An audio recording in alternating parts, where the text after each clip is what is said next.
Atención El Salvador. El 30 de mayo de 2018, en una notificación llamada Asturias, en el municipio de San Pedro Mazahuat, departamento de La Paz, una persona salió de su casa y nunca regresó. No hay un cuerpo, no hay una tumba, no hay un lugar donde su familia pueda llevar flores. Lo único que existe 8 años después es una sentencia judicial de 25 años de prisión contra la mujer que las autoridades salvadoreñas señalan como responsable de que esa persona jamás volviera a aparecer. Su nombre es Yanira Janet Ramírez de Díaz y no fue condenada por extorsión, no fue condenada por homicidio, fue condenada por un delito distinto, uno que en El Salvador apenas lleva unos años tipificado como tal y que muchos consideran incluso más perturbador que un asesinato confirmado: desaparición de personas. ¿Por qué este caso es diferente a todos los que has visto antes sobre pandilleras condenadas en El Salvador? Porque en un homicidio, por doloroso que sea, existe un cuerpo, existe una autopsia, existe un cierre.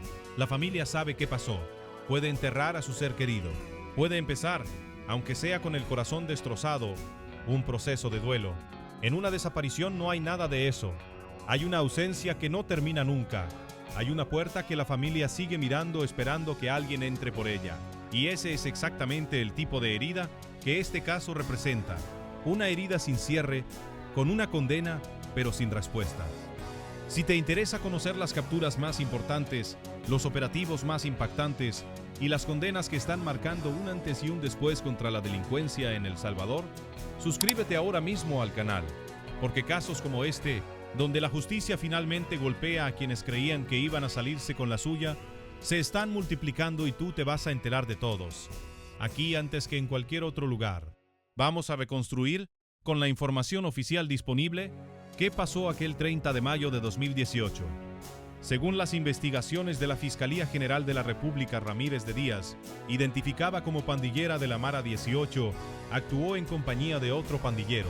Entre los dos obligaron a una tercera persona, alguien ajeno directamente al crimen pero forzado a participar, a que llevara a la víctima hasta un punto específico.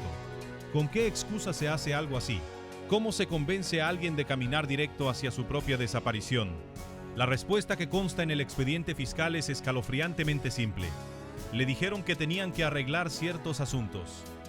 Esa frase, tan cotidiana, tan aparentemente inofensiva, fue la trampa. La víctima llegó hasta una vivienda en la zona. Y aquí es donde el caso empieza a mostrar una frialdad que resulta difícil de asimilar. La persona no fue atacada de inmediato. No hubo una emboscada instantánea. La víctima durmió en esa casa.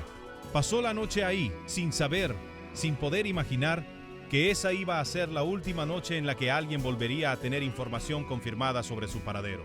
¿Qué pasó después de esa noche? Según la reconstrucción fiscal, los pandilleros se llevaron a la víctima en un vehículo, un sedán de color gris, y a partir de ese momento, el rastro se corta. No hay más información pública sobre movimientos posteriores. No hay una escena del crimen que las autoridades hayan podido presentar como el lugar final. No hay un cuerpo recuperado. La persona simplemente dejó de existir para el mundo. Desapareció en el sentido más literal y más cruel de la palabra. Y aquí conviene detenerse, porque este no es un caso aislado dentro del fenómeno de las desapariciones en El Salvador, sino una muestra de algo mucho más grande que las autoridades llevan años intentando dimensionar. El delito de desaparición de personas fue tipificado de forma específica en el país en octubre de 2019, con penas que van de los 15 a los 25 años de prisión. Antes de esa fecha, este tipo de hechos se investigaban bajo otras figuras penales, muchas veces insuficientes para capturar la gravedad real de lo que implica hacer desaparecer a alguien de forma deliberada. El caso de Ramírez de Díaz, ocurrido en 2018, fue procesado ya bajo ese marco legal más severo, precisamente porque el fenómeno había crecido tanto que el Estado salvadoreño tuvo que reconocerlo como una categoría de violencia propia, distinta al homicidio y distinta a la privación de libertad. Las cifras oficiales respaldan la magnitud de este problema. De acuerdo con datos de la Fiscalía General de la República, solamente en el año 2020 se reportaron 1.491 personas desaparecidas en todo el país. Y entre 2020 y 2021, las denuncias por desaparición aumentaron en más de un 112%. ¿Te imaginas lo que significa esa cifra en términos humanos? Son miles de familias salvadoreñas viviendo cada una la misma pesadilla que la familia de esta víctima. No saber, no poder cerrar el capítulo, no poder ni siquiera llorar con certeza. Volvamos al caso concreto. La condena contra Yanira Yanet Ramírez de Díaz se dictó el 16 de mayo por el Tribunal Primero de Sentencia de Zacatecoluca, en el municipio de La Paz Este. Fueron 25 años de prisión, la pena máxima contemplada para este delito según la legislación salvadoreña. Además de la condena penal, tanto ella como el pandillero que actuó junto a ella fueron obligados a pagar cada uno $1,000 en concepto de responsabilidad civil. Pero, ¿es esa cifra proporcional al daño causado? ¿Puede algún monto de dinero compensar la incertidumbre de no saber dónde está un ser querido? La respuesta, para cualquier familia que haya vivido algo similar, suele ser la misma. No, ningún monto alcanza. El dinero repara en el papel, pero no repara la ausencia. Este caso no llegó solo. Forma parte de un patrón mucho más amplio de mujeres pandilleras que están siendo llevadas ante la justicia salvadoreña, con una intensidad que hace apenas unos años habría sido difícil de imaginar. Según estadísticas de la propia Fiscalía, entre julio de 2023 y julio de 2024 al menos, 52 mujeres pandilleras fueron condenadas a penas de entre 8 y 60 años de prisión. La mayoría de esas condenas corresponden a extorsión, el delito más asociado tradicionalmente a las estructuras de la Mara 18 y la Mara Salvatrucha. También hay condenas por homicidio, por agrupaciones ilícitas y por posesión y tenencia de drogas. Pero dentro de ese universo de más de 50 condenas, el caso de Ramírez de Díaz sobresale por una razón muy concreta. Es, dentro de ese grupo, el único señalado específicamente por el delito de desaparición de personas. Eso la coloca en una categoría distinta. No es la pandillera que cobraba renta a un comerciante bajo amenaza de muerte. No es la que participó en un ajuste de cuentas con un resultado de homicidio confirmado. Es la mujer que, según determinó un tribunal salvadoreño, participó en hacer que otro ser humano dejara de existir para el sistema, para su comunidad y para su propia familia, sin dejar ningún rastro verificable de qué fue lo que realmente ocurrió después de esa noche en la vivienda de la Lotificación Asturias. Ese detalle, el de la persona intermediaria obligada a colaborar, abre otra capa del caso que rara vez se comenta cuando se habla de desapariciones vinculadas a pandillas. ¿Qué pasa con esa tercera persona, la que fue forzada a llevar a la víctima hasta la trampa? Aunque la información pública disponible no detalla su destino judicial específico, este tipo de mecánica es extremadamente común dentro de la forma de operar de las estructuras pandilleriles en El Salvador. Utilizar a alguien cercano a la víctima, alguien en quien la víctima confía, como el instrumento involuntario que hace posible el engaño. Este mecanismo de manipulación es precisamente lo que hace que las desapariciones vinculadas a pandillas sean tan difíciles de investigar y de esclarecer. No hay una escena de crimen violenta que documentar de inmediato. No hay testigos dispuestos a hablar, porque muchas veces esos testigos son, a la fuerza, parte del engaño. La investigación tiene que reconstruirse casi como un rompecabezas, dato por dato, hasta permitir, años después de los hechos, presentar una acusación sólida ante un tribunal. ¿Cómo logra la Fiscalía salvadoreña reconstruir un caso de desaparición sin tener un cuerpo? A diferencia de un homicidio, donde la evidencia física suele ser el punto de partida, en un caso de desaparición, la Fiscalía debe construir su teoría a partir de elementos indirectos. El último punto de contacto confirmado con la víctima, los movimientos de los sospechosos, ese día, la identificación del vehículo utilizado, las declaraciones de las personas obligadas a participar de alguna forma en la secuencia de hechos. En este caso, la referencia al sedán de color gris resultó ser uno de esos elementos clave que permitió anclar la responsabilidad de Ramírez de Díaz y su cómplice, incluso sin contar con el paradero final de la víctima. Y aquí es donde conviene detenerse en algo importante. La condena no depende de encontrar el cuerpo. El sistema legal salvadoreño, al tipificar la desaparición de personas como delito autónomo, reconoce que el daño se produce en el momento en que una persona es privada de su libertad y su paradero se vuelve deliberadamente desconocido, independientemente de si después se determina que la víctima fue asesinada, retenida o trasladada. Esto representa un cambio profundo en la forma en que el Estado entiende este tipo de violencia, porque durante mucho tiempo sin cuerpo prácticamente no había caso. Ahora, con este marco legal, sí lo hay. Y este caso es una prueba concreta de que ese marco legal está siendo aplicado con condenas de la máxima severidad contemplada por la ley. ¿Qué significa una condena de 25 años para alguien identificado como miembro activo de la Mara 18 dentro del sistema penitenciario salvadoreño actual? El contexto no puede ignorarse.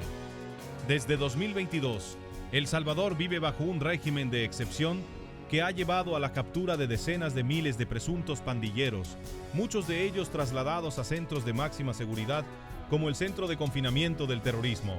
Una condena de 25 años, dictada dentro de este contexto de mano dura generalizada contra las estructuras criminales, no solo representa una sanción individual contra Ramírez de Díaz, representa simbólicamente la forma en que el aparato judicial salvadoreño está tratando de cerrar, caso por caso, expedientes que durante años parecían condenados a quedar en el olvido, sin responsables identificados y sin condenas dictadas. Pero más allá del simbolismo, hay una pregunta que sigue sin respuesta y que probablemente nunca tenga una respuesta oficial completa. ¿Qué pasó realmente con la víctima después de que el sedán gris se alejó de esa vivienda en la lotificación Asturias? La sentencia condena a Ramírez de Díaz por el delito de desaparición de personas, no por homicidio, lo cual sugiere que procesalmente el destino final de la víctima no pudo establecerse con la certeza jurídica necesaria para acusar por asesinato. Esto no significa que la víctima esté viva, tampoco significa que esté muerta. Significa literalmente que el sistema de justicia salvadoreño llegó hasta donde la evidencia se lo permitió, y ese límite es, precisamente, la definición más dura de lo que implica una desaparición. Ni siquiera la justicia, con una condena dictada, puede decirle a una familia qué fue lo que pasó al final. Este vacío es, quizás, el elemento más perturbador de todo el caso. Familias de otras víctimas de desaparición en El Salvador han descrito en distintos momentos esa sensación de vivir en una especie de duelo congelado. No pueden avanzar porque no hay certeza. No pueden quedarse esperando indefinidamente porque los años pasan y la esperanza se erosiona. Organizaciones de derechos humanos y colectivos de búsqueda en el país han documentado en los últimos años cientos de casos similares. Personas que un día salen de su casa o que son citadas con cualquier pretexto y que simplemente dejan de existir para el registro oficial, hasta que en el mejor de los casos, años después, aparece una condena judicial como la que acabamos de repasar. Y aquí llegamos al corazón del asunto, a lo que realmente distingue este caso de todos los demás que forman parte de ese reporte. La mayoría de las condenas contra mujeres pandilleras en El Salvador, como ya mencionamos, están vinculadas a extorsión. Es el delito más común, el más asociado a la forma en que las pandillas generan ingresos y ejercen control territorial. Un caso de extorsión, por grave que sea, tiene una lógica relativamente comprensible para el público. Alguien exige dinero bajo amenaza, alguien paga o no paga, y de esa dinámica se derivan consecuencias que, aunque violentas, siguen un patrón identificable. La desaparición de personas rompe esa lógica. No hay un patrón de extracción económica evidente en el reporte fiscal de este caso. No se menciona que la víctima debiera dinero, ni que existiera un conflicto de deudas o de territorio. Lo único que consta es que fue citada con engaño, que pasó la noche en una vivienda y que después fue sacada de ahí para no volver a aparecer. Eso deja abierta una pregunta que ningún medio ha podido responder hasta ahora con datos oficiales. ¿Cuál fue el motivo real detrás de esta desaparición? ¿Fue un ajuste de cuentas interno dentro de la estructura de la Mara 18? ¿Fue una represalia por alguna situación personal entre la víctima y algún miembro de la pandilla? ¿Fue simplemente una decisión arbitraria de poder, una forma de demostrar control territorial mediante el terror de una desaparición sin explicación pública? La Fiscalía no ha detallado el móvil concreto en la información disponible, y eso, lejos de cerrar el caso, lo deja con una sensación de historia inconclusa que probablemente solo la propia condenada, si alguna vez decide hablar, podría aclarar del todo. Los hechos ocurrieron el 30 de mayo de 2018. La sentencia se dictó 6 años después. Un margen de tiempo que no es inusual en procesos judiciales complejos vinculados a estructuras criminales organizadas, especialmente cuando se trata de reconstruir hechos sin cuerpo, sin escena del crimen definitiva y con testigos que en muchos casos temen represalias si colaboran abiertamente con las autoridades. ¿Qué consecuencias tiene esta condena más allá de la propia Ramírez de Díaz? Cada caso de este tipo que llega a sentencia firme se convierte en un precedente dentro del sistema judicial salvadoreño, un antecedente que fiscales de otros casos similares pueden utilizar como referencia para construir sus propias acusaciones. En un país donde las denuncias por desaparición de personas se cuentan por cientos cada año, contar con condenas firmes, especialmente condenas que alcanzan la pena máxima contemplada por la ley, envía una señal directa hacia el interior de las estructuras pandilleriles. Participar en hacer desaparecer a alguien ya no es un delito que quede impune por falta de cuerpo o por falta de pruebas directas. La reconstrucción circunstancial bien hecha puede ser suficiente para sostener una condena severa. Esto conecta directamente con la realidad más amplia que vive El Salvador desde hace varios años, en su enfrentamiento contra las pandillas. El régimen de excepción, vigente desde marzo de 2022, ha transformado radicalmente la manera en que el Estado salvadoreño persigue este tipo de delitos. Miles de presuntos pandilleros han sido capturados, procesados y condenados bajo ese marco, y casos como el de Ramírez de Díaz vinculados a hechos ocurridos años antes están siendo resueltos ahora con una velocidad y una contundencia que antes de 2022 habría sido difícil de imaginar para muchas familias que llevaban años esperando algún tipo de justicia. Y llegamos al punto que probablemente más te ha estado rondando la cabeza desde el inicio de este video. ¿Quién era la víctima? Aquí es donde la información pública disponible se vuelve deliberadamente o no más limitada. Ni la fiscalía ni los medios que han reportado este caso han hecho pública la identidad completa de la persona desaparecida. Esto puede deberse a distintos factores: protección de la identidad de la familia, protocolos internos de manejo de información en casos de esta naturaleza, o simplemente la decisión editorial de centrar la cobertura en la condena de la responsable más que en los detalles personales de la víctima. Sea cual sea la razón, esa ausencia de nombre, de rostro, de historia personal termina siendo, de forma casi simbólica, una extensión más de la propia desaparición. La víctima desapareció físicamente en 2018 y, en cierto sentido, ha permanecido ausente incluso de la narrativa pública de su propio caso durante los años posteriores. Esto nos lleva a una reflexión que trasciende este caso puntual. El fenómeno de la desaparición de personas en El Salvador no afecta únicamente a quienes desaparecen, sino a la forma en que la sociedad entera procesa la violencia. Un homicidio genera indignación inmediata, cobertura mediática intensa, presión social por resultados rápidos. Una desaparición, en cambio, tiende a desvanecerse del ojo público con la misma lentitud con la que se desvanece la esperanza de encontrar respuestas. Las familias de personas desaparecidas en El Salvador han denunciado en múltiples ocasiones sentirse solas en su búsqueda, atendidas por instituciones que muchas veces carecen de los recursos técnicos y humanos necesarios para investigar cada caso con la profundidad que merece. En ese contexto, una condena como esta con pena máxima representa una de las pocas veces en que el sistema logra, al menos parcialmente, ofrecer algo parecido a justicia, aunque sea sin la certeza absoluta de lo que pasó al final con la víctima. Es una justicia incompleta, si se quiere ver así. Hay una responsable condenada, hay una pena severa, hay una responsabilidad civil impuesta, pero no hay un cuerpo, no hay una tumba, no hay un lugar físico donde depositar el duelo. Y esa combinación, condena sin cuerpo, sanción sin cierre, es exactamente lo que convierte a este caso en uno de los más representativos de lo que significa en la práctica el delito de desaparición de personas en El Salvador. Y esto nos lleva directamente al núcleo de todo lo que hemos venido construyendo a lo largo de este video. La reconstrucción final, minuto a minuto, de lo que la Fiscalía General de la República de El Salvador determinó que ocurrió aquel día. Todo comenzó con un engaño.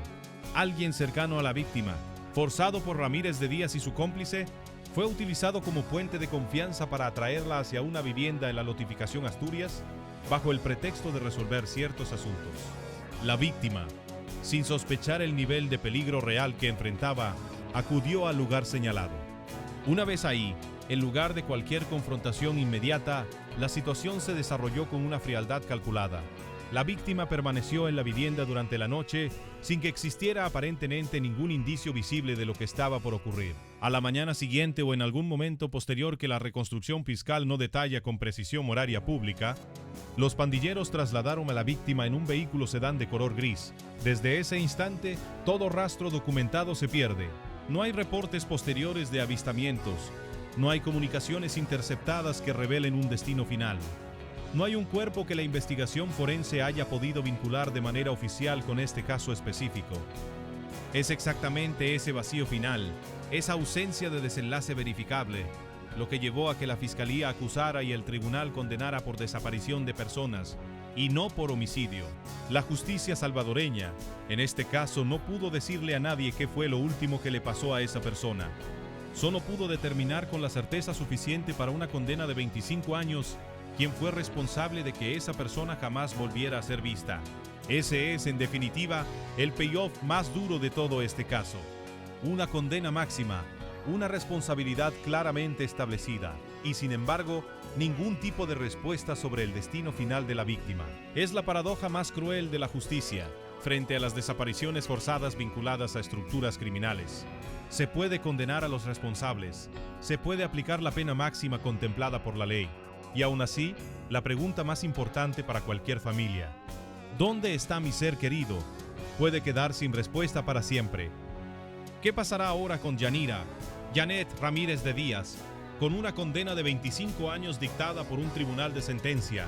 Y dentro del contexto del régimen de excepción que actualmente rige en El Salvador, es previsible que su cumplimiento de condena se desarrolle bajo condiciones de máxima seguridad, en línea con el trato que las autoridades salvadoreñas han dado a la generalidad de los miembros condenados de estructuras pandilleriles en los últimos años.